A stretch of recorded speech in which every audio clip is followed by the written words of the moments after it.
Hi hello friends, welcome back. Premam സീരീസിന്റെ എല്ലാ എപ്പിസോഡും ഞാൻ ഈ ഒരു ചാനലിൽ അപ്ലോഡ് ചെയ്യാറുണ്ട്. അപ്പോൾ നിങ്ങൾക്ക് ഈ ഒരു ചാനൽ ഇഷ്ടമാവുകയാണെങ്കിൽ സബ്സ്ക്രൈബ് ചെയ്യാനും സപ്പോർട്ട് ചെയ്യാനും മറക്കല്ലേ കേട്ടോ. വീഡിയോ ഇഷ്ടമാവുകയാണെങ്കിൽ ഒരു ലൈക്കും ഹൈപ്പും ഒക്കെ തന്ന് സബ്സ്ക്രൈബ് ചെയ്യണേ. അധ്യായം 488. സിദ്ധാർത്ഥ് അപ്പോൾ തന്നെ ഫോൺ എടുത്ത് പ്രിയങ്കയെ വിളിച്ചു നോക്കി. പക്ഷേ അവളുടെ ഫോണിൽ റിങ് പോകുന്നുണ്ടായിരുന്നില്ല. അവൻ ഉടനെ തന്നെ ഒരു മെസ്സേജ് അയച്ചു വിട്ടു. നീലിമ അപ്പോൾ പറഞ്ഞു, കുഞ്ഞിനെ അച്ഛനെ കാണിച്ചിട്ട് വരൂ. സിദ്ധാർത്ഥ് ഉടനെ കുഞ്ഞിനെയും കൊണ്ട് ലേബർ റൂമിന്റെ വാതിലിന്റെ അരികിലേക്ക് ചെന്നു. വിശ്വനാഥൻ വളരെ സന്തോഷത്തോടു കൂടി തന്നെ കുഞ്ഞിന്റെ അരികിലേക്ക് ഓടി വന്നു. എന്നിട്ട് കുഞ്ഞിനെ എടുത്തോണ്ട് പറഞ്ഞു, നിന്നെ പോലെ തന്നെയുണ്ട് സിദ്ധു. അച്ഛന്റെ സന്തോഷം കണ്ടപ്പോൾ സിദ്ധാർത്ഥിനും വളരെയധികം അഭിമാനം തോന്നി. വീണ്ടും ഒരു മുത്തച്ഛനായ സന്തോഷത്തിലായിരുന്നു വിശ്വനാഥൻ.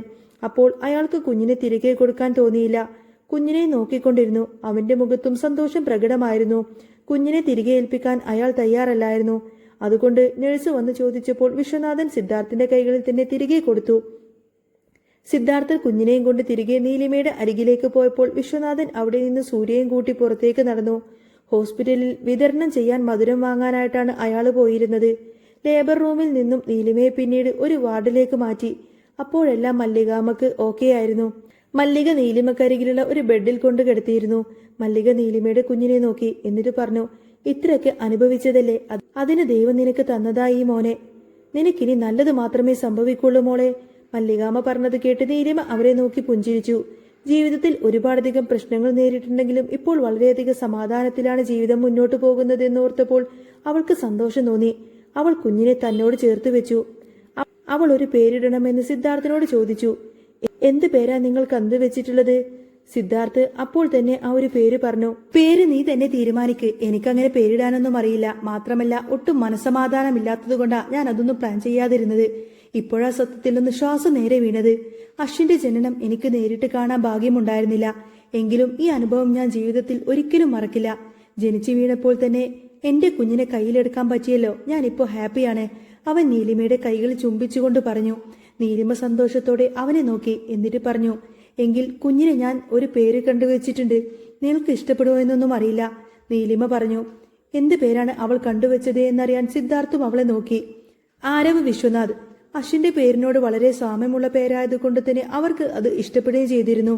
അപ്പോൾ സിദ്ധാർത്ഥ് പറഞ്ഞു, ഇവനെ ഞങ്ങൾക്ക് അപ്പു എന്ന് വിളിക്കാം. സിദ്ധാർത്ഥ് പറഞ്ഞത് കേട്ട് നീലിമക്ക് സന്തോഷം തോന്നി. മല്ലികാമ്മയും നീലിമയും പിന്നീട് ഭക്ഷണം കഴിക്കുകയും മറ്റും ചെയ്തു. നീലിമക്ക് നല്ല ക്ഷീണമുണ്ടായിരുന്നു. അതുകൊണ്ട് കുഞ്ഞിന് പാല് കൊടുത്തതിനു ശേഷം അവൾ കുറച്ചങ്ങ് മയങ്ങിപ്പോയി. അപ്പോഴെല്ലാം ആ വാർഡിന് പുറത്ത് സൂര്യയും വിശ്വനാഥനും അവർക്ക് കാവൽ നിൽക്കുന്നുണ്ടായിരുന്നു. ഭൈരവിന്റെ ആളുകൾ അവരെ ഉപദ്രവിക്കാൻ ശ്രമിക്കുമെന്ന ഭയം സിദ്ധാർത്ഥിനെ വിട്ടുമാറിയിരുന്നില്ല. അതുകൊണ്ട് തന്നെ അവൻ മുഴുവൻ സമയം ഹോസ്പിറ്റലിൽ തന്നെയാണ് ചിലവഴിച്ചത്. പ്രിയങ്ക അശ്വിനെയും കൂട്ടി ഹോസ്പിറ്റലിലേക്ക് വന്നു. പ്രിയങ്ക വന്ന ഉടനെ തന്നെ നീലിമയെ കാണാൻ വേണ്ടിയിട്ട് മുറിയിലേക്ക് ചെന്നു.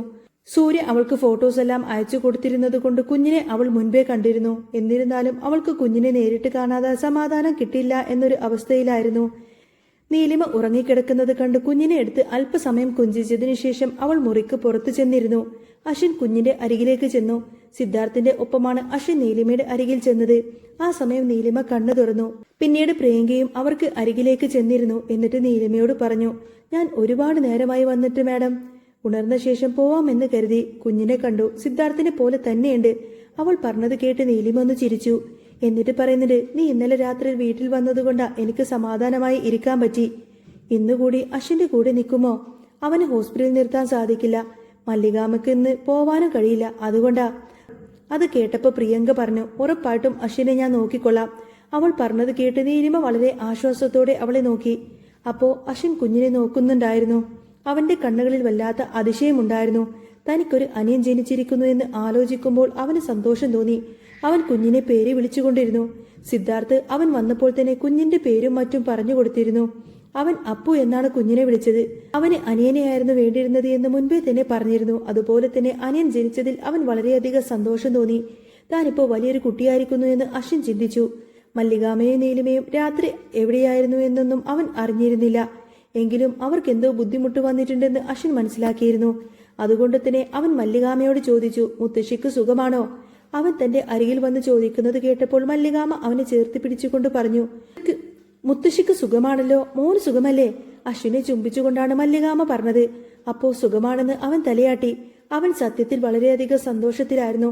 തന്റെ വീട്ടിലേക്ക് തന്റെ ഒപ്പം കളിക്കാൻ വേണ്ടിയിട്ട് ഒരു കുഞ്ഞുവാവ് കൂടെ വന്നിരിക്കുന്നു എന്ന സന്തോഷം അവന്റെ മുഖത്ത് പ്രകടമായിരുന്നു. നീലിമയും അത് ശ്രദ്ധിച്ചു. അവന് അമ്മയുടെ ആരോഗ്യത്തെപ്പറ്റിയും ആശങ്കയുണ്ടായിരുന്നു. അമ്മയ്ക്കിപ്പോൾ എങ്ങനെയുണ്ട് എന്ന് അവൻ ചോദിച്ചു.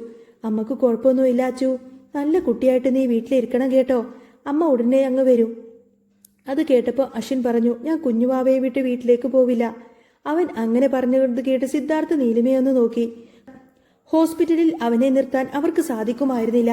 എന്നിരുന്നാലും ഉടനെ തന്നെ കുഞ്ഞിന്റെ അരികിൽ നിന്നും അവൻ വീട്ടിലേക്ക് മടങ്ങി. പോവില്ല എന്ന് അവർക്ക് മനസ്സിലായി. കാരണം അവന് കുഞ്ഞിനോട് അത്രമേൽ ഇഷ്ടമുണ്ടായിരുന്നു. അതുകൊണ്ട് തന്നെ അശ്വിൻ കുഞ്ഞിനോട് തന്നെ കൂടുതൽ സംസാരിച്ചു കൊണ്ടിരിക്കുന്നത്. കുഞ്ഞാണെങ്കിൽ അശ്വിനെ നോക്കിക്കൊണ്ട് ചിരിക്കുകയും കളിക്കുകയൊക്കെ ചെയ്യുന്നുണ്ട്. അവർ തമ്മിലുള്ള ആ ഒരു ബന്ധം ദൃഢമാകുന്നത് കണ്ട് സിദ്ധാർത്ഥവും നീലിമയും സന്തോഷത്തോടെ ചിരിച്ചു. അശ്വിനെ വേദനിപ്പിച്ചുകൊണ്ട് അവിടെ നിന്ന് വീട്ടിലേക്ക് മടങ്ങി കൊണ്ടുപോകേണ്ടതില്ല എന്ന് ചിന്തിച്ചപ്പോൾ പ്രിയങ്ക പറഞ്ഞു, തൽക്കാലം അവൻ ഇവിടെ നിൽക്കട്ടെ, ഞങ്ങൾ രാത്രി തിരികെ പോയിക്കോളാം. അവൾ പറയുന്നത് ശരിയാണെന്ന് സിദ്ധാർത്ഥിനും തോന്നി. അതുകൊണ്ട് തന്നെ അവളും അശ്വിനും തിരികെ അയക്കാൻ വേണ്ടി ധൃതി കൂട്ടിയില്ല. മല്ലികക്കൊപ്പം അവരുടെ ബെഡിലിരുന്ന അശ്വിൻ കുഞ്ഞിനൊപ്പം കളിച്ചുകൊണ്ടിരുന്നു.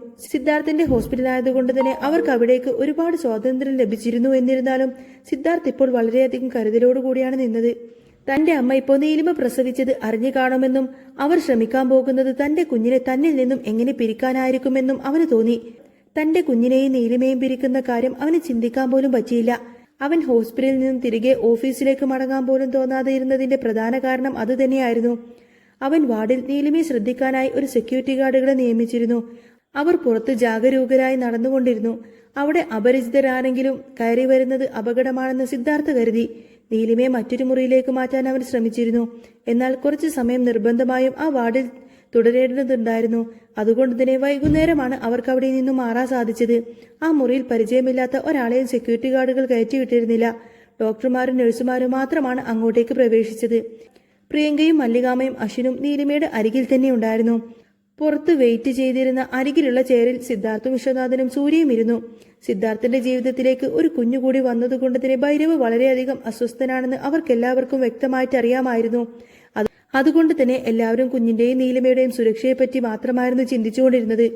അപ്പോ ഒരു മാസ്ക് വെച്ച് ഒരാൾ ആ ഒരു ഭാഗത്തേക്ക് നടന്നു വന്നുകൊണ്ടിരുന്നു. സിദ്ധാർത്ഥ് എന്തോ ഒരു ആവശ്യത്തിന് പുറത്തു പോയിട്ടുണ്ടായിരുന്നു. മാസ്ക് ധരിച്ച ആൾ നീലിമയെ കിടക്കുന്ന ആ ഒരു മുറിയുടെ സൈഡിലേക്കാണ് നടക്കുന്നത് എന്നറിഞ്ഞപ്പോൾ സൂര്യ അയാളെ തന്നെ ശ്രദ്ധിച്ചുകൊണ്ടിരുന്നു. അയാൾ ഒരു നഴ്സിന്റെ വേഷത്തിലാണ് നടക്കുന്നതെങ്കിലും എന്തോ ഒരു പന്തികേടുള്ളതുപോലെ സൂര്യക്ക് തോന്നി. സൂര്യ നീലിമയുടെ മുറിക്കുള്ളിൽ നിൽക്കുന്ന ആ ഒരു മാസ്ക് ധരിച്ചിരിക്കുന്ന ആളെ തന്നെ ശ്രദ്ധിച്ചു. പക്ഷേ അവൻ കരുതിയതുപോലെ തന്നെ അയാൾ അങ്ങനെ കുഴപ്പക്കാരനൊന്നും ആയിരുന്നില്ല. മറ്റെന്തോ വാർഡിലേക്ക് പോകാൻ വേണ്ടിയിട്ട് വഴി തെറ്റി അങ്ങോട്ടേക്ക് വന്നതായിരുന്നു. പിന്നീട് നീലിമയും മല്ലികാമയും കുഞ്ഞും കൂടി വീട്ടിലേക്ക് മടങ്ങി. സിദ്ധാർത്ഥിന്റെയും സൂര്യയുടെയും പ്രിയങ്കയുടെയും വിശ്വനാഥിന്റെയും എല്ലാം ഒപ്പമാണ് അവർ വീട്ടിലേക്ക് മടങ്ങിയത്. വീട്ടിലേക്ക് എത്തിയ ഉടനെ തന്നെ നീലിമയും കുഞ്ഞിനെയും അവരുടെ മുറിയിലാക്കിയതിനു ശേഷം പ്രിയങ്കയും സൂര്യയും വിശ്വനാഥനും അവിടെ നിന്നും തിരികെ പോയി. കുഞ്ഞിന് കിടക്കാൻ കൊടുക്കാനുള്ള ചെറിയ തൊട്ടിൽ ഉരുട്ടിക്കൊണ്ടുപോകാനുള്ള സംവിധാനം ഉണ്ടായിരുന്നു. അതുകൊണ്ട് അശ്വിൻ കുഞ്ഞിനെ അതിൽ ഇരുത്തിക്കൊണ്ട് ഓരോ മുറികളും കൊണ്ടുപോയി കാണിച്ചുകൊണ്ടിരുന്നു. അശ്വിന്റെ മുറിയും അവൻ കളിക്കുന്ന ഇടങ്ങളെല്ലാം തന്നെ തന്റെ അനുജനെ കാണിക്കുക എന്ന് അശ്വിനെ സംബന്ധിച്ച് വളരെയധികം അഭിമാനമുള്ളതായിരുന്നു. അവൻ അതിൽ വളരെയധികം സന്തോഷം കണ്ടെത്തുന്നുണ്ട് എന്ന് നീലിമയ്ക്ക് മനസ്സിലായി. അതുകൊണ്ട് തന്നെ അവനെ തടയാനും അവൾ മുതിർന്നില്ല. അശ്വിൻ മുറിക്കുള്ളിലെല്ലാം തന്നെ വാവയെ കൊണ്ട് നടന്നു. പിന്നീട് അമ്മയുടെ കിടക്കയിൽ അവനെ കൊണ്ട് കിടത്തി. എന്നിട്ട് സിദ്ധാർത്ഥിന്റെ അരികിൽ ചെന്ന് പറഞ്ഞു, ഡാഡി, വാവക്ക് വേണ്ടിയിട്ട് ഞങ്ങൾക്ക് ഒരു മുറി സെറ്റാക്കണം. അവന് കളിക്കാനുള്ളതെല്ലാം തന്നെ ഒരുക്കണം. അശ്വിൻ പറഞ്ഞത് കേട്ടപ്പോൾ അത് നല്ലൊരു ആശയമായി സിദ്ധാർത്ഥിന് തോന്നി. സിദ്ധാർത്ഥ് അശ്വിനെയും കൂട്ടിയിട്ട് അവിടെ നിന്നും ഉടനെ പുറത്തേക്ക് പോയി. ഉച്ച കഴിഞ്ഞാണ് അവർ തിരിച്ചു വന്നത്. അവർ തിരിച്ചു വരുമ്പോൾ ഒരുപാടധികം കളിപ്പാട്ടങ്ങളും മറ്റും കൈവശമുണ്ടായിരുന്നു. അശ്വിന്റെ മുറിക്കൊപ്പം ഒരു കുഞ്ഞു മുറി ഉണ്ടായിരുന്നു. ആ മുറിയിൽ കളിപ്പാട്ടങ്ങളെല്ലാം കൊണ്ടുവച്ചിട്ട് കുട്ടികൾക്ക് വേണ്ടിയിട്ട് ഒരുക്കിയ ശേഷം സിദ്ധാർത്ഥ് അവിടെ അശ്വിന് വേണ്ടിയിട്ട് ഒരു ബെഡും കുഞ്ഞിന് വേണ്ടിയിട്ട് ഒരു തൊട്ടിലും സെറ്റ് ചെയ്തു കൊടുത്തു. അത് അശ്വിനെ വളരെയധികം സന്തോഷിപ്പിച്ചു. തനിക്കും അനിയനും ഒരുമിച്ച് താമസിക്കാൻ സ്വന്തമായിട്ട് ഒരു മുറിയുണ്ട് എന്നോർത്തപ്പോൾ അവന് വലിയ സന്തോഷം തോന്നി. അതിനപ്പുറം തന്നെയായിരുന്നു സിദ്ധാർത്ഥിന്റെയും നീലിമയുടെയും ബെഡ്റൂം. അതുകൊണ്ട് തന്നെ അവർക്ക് എപ്പോഴും കുഞ്ഞുങ്ങളെ ശ്രദ്ധിക്കാനും സാധിക്കും. വാവ തീരെ ചെറുതായതുകൊണ്ട് തന്നെ അവൻ ഇപ്പോൾ തനിയെ കളിക്കാനും ഒന്നും സാധിക്കില്ല എന്നും മുഴുവൻ സമയം അമ്മയുടെ കൂടെ തന്നെ ചിലവഴിക്കണമെന്നും അശ്വിന് വ്യക്തമായി അറിയാമായിരുന്നു. അതുകൊണ്ട് തന്നെ അവൻ കളിപ്പാട്ടങ്ങൾ ഒന്നും കേടുവരുത്താതെ ശ്രദ്ധിച്ചു. സിദ്ധാർത്ഥ് വലിയ വില പിടിച്ച വസ്തുക്കൾ ഉപയോഗിച്ചുകൊണ്ടാണ് ആ ഒരു മുറി ഒരുക്കിയിരിക്കുന്നത്. മുറിയിലെ കാർഡ്ബോർഡുകളെല്ലാം തന്നെ അവൻ ടെഡി ബെയറുകളും മറ്റും കളിപ്പാട്ടങ്ങളൊക്കെ ഒരുക്കി വെക്കുകയും കുറച്ച് LED ബൾബുകൾ കൊണ്ട് തന്നെ മുറി പ്രകാശപൂരിതമാക്കുകയും ചെയ്തു. പിന്നീട് ബലൂണും മറ്റും അലങ്കരിച്ചതിന് ശേഷം മുറിയിൽ അശ്വിന് പഠിക്കാൻ വേണ്ടിയിട്ട് ഒരു സ്റ്റഡി ടേബിളും ഒരു സോഫയും കുറച്ച് പുസ്തകങ്ങളൊക്കെ വെച്ചു. അവന് പകൽ സമയങ്ങളിൽ അശ്വിന്റെ ഒപ്പം ചെലവഴിക്കാനും രണ്ടുപേരും അല്പം മുതിർന്നു വരുന്നത് വരെ ഒരുമിച്ച് താമസിക്കാനും വേണ്ടിയിട്ടാണ് സിദ്ധാർത്ഥ് അവർക്കായിട്ട് ആ ഒരു മുറി ഒരുക്കിയത്. എല്ലാ കാര്യങ്ങളും സെറ്റ് ചെയ്തതിനു ശേഷം അശ്വിനെയും കുഞ്ഞു ആരവിനെയും കൂട്ടിയിട്ട് സിദ്ധാർത്ഥ് മുറി ചെന്ന് കാണിച്ചു കൊടുത്തു. ഇതാണ് ഇനി നിങ്ങളുടെ മുറി. ഡാഡി പറയുന്നത് കേൾക്കുന്നുണ്ടോ? സിദ്ധാർത്ഥ് ആരവിനോട് ചോദിച്ചു. നീലിമയ്ക്കത് കേട്ട് സന്തോഷം തോന്നി. ഡാഡി പറയുന്നത് അവൻ കേൾക്കാതിരിക്കത്തൊന്നുമില്ല. അവൻ നിങ്ങളുടെ ശബ്ദം എപ്പോഴും കേൾക്കുന്നതല്ലേ? അവൾ ചിരിയോടുകൂടെ പറഞ്ഞത് കേട്ട് സിദ്ധാർത്ഥ് അവളെ ചേർത്ത് പിടിച്ചു. ഈ ഇടായി കോമഡിയൊക്കെ പറയുന്നുണ്ട്. പിന്നെ എനിക്ക് നിന്നോടൊരു കാര്യം പറയാനുണ്ട്. രാത്രി ഇവിടെ ഒരു ഫോട്ടോഗ്രാഫർ വരും. കുഞ്ഞിന്റെ കൂടെ ഫോട്ടോസ് എടുക്കണം. പറയുന്നത് കേട്ട് നീലിമ വളരെയധികം സന്തോഷത്തോടുകൂടെ അവനെ നോക്കി. അവളുടെ വളരെ കാലത്തുള്ള ആഗ്രഹമായിരുന്നു അത്തരത്തിൽ ഒരു ബേബി ഫോട്ടോഷൂട്ട് ചെയ്യുക എന്നത്. അശ്വിന്റെ പ്രസവ സമയത്ത് അവൾ വളരെയധികം ബുദ്ധിമുട്ട് അനുഭവപ്പെട്ടിരുന്നു. അവൾ ആ സമയത്ത് തനിച്ചായിരുന്നു. അതുകൊണ്ട് തന്നെ ഇതിനൊന്നും തന്നെ അവൾക്ക് സമയം കിട്ടിയിരുന്നില്ല. വിശ്രമിക്കാൻ പോലും സമയമില്ലാതെയാണ് അവൾ ജോലിക്ക് പോയിരുന്നത്. ഫോട്ടോഷൂട്ടിന്റെ കാര്യമൊന്നും അന്ന് ചിന്തിക്കാൻ പോലും അവൾക്ക് കഴിയുമായിരുന്നില്ല. അതെല്ലാം ആലോചിച്ചപ്പോൾ അവൾ വല്ലാതെ വിഷമം തോന്നിയെങ്കിലും ഇപ്പോൾ ഉള്ള ജീവിതത്തേക്ക് ചിന്തിച്ച് അവൾ പഴയതിലെല്ലാം തന്നെ മറക്കാൻ ശ്രമിച്ചു. യഥാർത്ഥത്തിൽ സ്നേഹം എന്താണെന്ന് അറിയുന്നത് പോലും തനിക്കിനി സാധിക്കില്ല എന്ന് കരുതിയപ്പോൾ സിദ്ധാർത്ഥ് അവൾക്ക് പുതിയൊരു ലോകം കാണിച്ചു കൊടുത്തത് അവളോടുള്ള കടപ്പാടും നന്ദിയും ഒരിക്കലും തീരില്ലെന്ന് അവളുടെ കണ്ണുകൾ നിറഞ്ഞുകൊണ്ട് തന്നെ പറയുന്നുണ്ടായിരുന്നു. നിറഞ്ഞ കണ്ണുകളോടെ അവനെ നോക്കി. എന്നിട്ട് പറഞ്ഞു, നിങ്ങൾ കൂടെയുള്ളപ്പോൾ എനിക്ക് എത്രമാത്രം സന്തോഷമാണെന്നറിയാമോ? നീലിമ പറഞ്ഞത് കേട്ട് സിദ്ധാർത്ഥിന്റെ കണ്ണു നിറഞ്ഞു വന്നു. അവളെപ്പോലെ ഒരു പെൺകുട്ടി തന്റെ ജീവിതത്തിൽ വരുമെന്ന് അവൻ ഒരിക്കലും കരുതിയിരുന്നതല്ല. അതുമാത്രമല്ല, തന്റെ ജീവിതത്തിൽ വിവാഹമുണ്ടാകുമെന്ന് പോലും അവൻ കരുതിയതല്ല. പക്ഷേ ഇന്ന് നീലിമയും തന്റെ മക്കളും എത്രത്തോളം പ്രധാനപ്പെട്ടതാണെന്ന് ചിന്തിക്കുമ്പോൾ അവൻ അഭിമാനം തോന്നി. സിംഗിളായി നടന്ന അവനെ എത്ര പെട്ടെന്നാണ് അവൾ കുടുംബസ്ഥനാക്കി മാറ്റിയത്. അവൻ അത്ഭുതത്തോടെ ചിന്തിച്ചു. അങ്ങനെ ഒരു മാറ്റം ജീവിതത്തിൽ അനിവാര്യമായതിനു ശേഷമാണ് അവൻ നീലിമയെ തന്റെ ജീവിതത്തിലേക്ക് ക്ഷണിക്കുന്നത്. അത് വളരെ നല്ലൊരു തീരുമാനമാണെന്ന് അവനിപ്പോ തോന്നി. ആ ഒരു തീരുമാനം ഒന്നുകൊണ്ട് മാത്രമാണ് അവന്റെ ജീവിതത്തിൽ നല്ല മാറ്റങ്ങൾ ഉണ്ടായത്. അന്ന് വൈകുന്നേരം വിശ്വനാഥൻ പേരക്കുട്ടിയെ കാണാൻ വേണ്ടി വീണ്ടും വീട്ടിലേക്ക് വന്നു. അയാളെ നീലിമ വളരെയധികം സ്നേഹത്തോടെയാണ് സ്വീകരിച്ചത്. കാരണം വിശ്വനാഥൻ കൃത്യസമയത്ത് എത്തിയതുകൊണ്ട് തന്നെ കാര്യങ്ങളെല്ലാം തന്നെ കൈവിട്ടു പോവാതെ മല്ലികാമ്മക്കും അങ്ങനെ രക്ഷപ്പെടാൻ സാധിച്ചു. അതെല്ലാം ഓർത്തപ്പോൾ അവൾക്ക് അയാളോടുള്ള ബഹുമാനം വർദ്ധിച്ചു. ഗീതാമ്മയോടുള്ള ദേഷ്യം കാരണം മാത്രമാണ് മുൻപ് അയാൾക്ക് വിശ്വനാഥനോട് ദേഷ്യം തോന്നിയിരുന്നത്. അവൾ കുഞ്ഞിനെ വിശ്വനാഥന്റെ അരികിൽ എത്തിച്ചതിനു ശേഷം അടുക്കളയിലേക്ക് പോയി. നീലിമ ജോലിയൊന്നും ചെയ്യാൻ ആരംഭിച്ചിരുന്നില്ല. കുഞ്ഞിന് വേണ്ട കാര്യങ്ങൾ മറ്റുമാണ് നോക്കിയിരുന്നത്. മല്ലികാമ്മയാണെങ്കിൽ കുറച്ചു ദിവസം വിശ്രമത്തിലായിരുന്നു. പക്ഷേ നീലിമയ്ക്ക് വേണ്ട പോഷകാഹാരങ്ങളും മറ്റും കാര്യങ്ങളെല്ലാം തന്നെ ചെയ്യുന്നത് മല്ലികാമ്മ തന്നെയായിരുന്നു. അതിന് വിശ്രമമൊന്നും അവർക്ക് തടസ്സമായി തോന്നിയിരുന്നില്ല. വിശ്വനാഥൻ വന്നപ്പോൾ മല്ലിക അവരെ കാണാനായിട്ട് പുറത്തേക്ക് വന്നു. മല്ലികാമ്മ വളരെയധികം ക്ഷീണിച്ചിട്ടുണ്ട് എന്ന് വിശ്വനാഥന് തോന്നി. ഗീതാമ്മയുടെ ഭാഗത്തു നിന്നും ഒരു പ്രതികരണവും ഇതുവരെ ഉണ്ടായിട്ടില്ല. ഒരു പക്ഷേ അവരെല്ലാവരും എല്ലാം അറിഞ്ഞിട്ടും അറിയാത്തതുപോലെ ഭാവിക്കുന്നതാണോ എന്നൊന്നും അറിയില്ല. അയാൾക്ക് സത്യത്തിൽ വീട്ടിലേക്ക് മടങ്ങാൻ ഭയമുണ്ടായിരുന്നു. നേരത്തെ വീട്ടിൽ ചെന്നപ്പോൾ അവിടെ ഗീതാമ്മ ഉണ്ടായിരുന്നില്ല.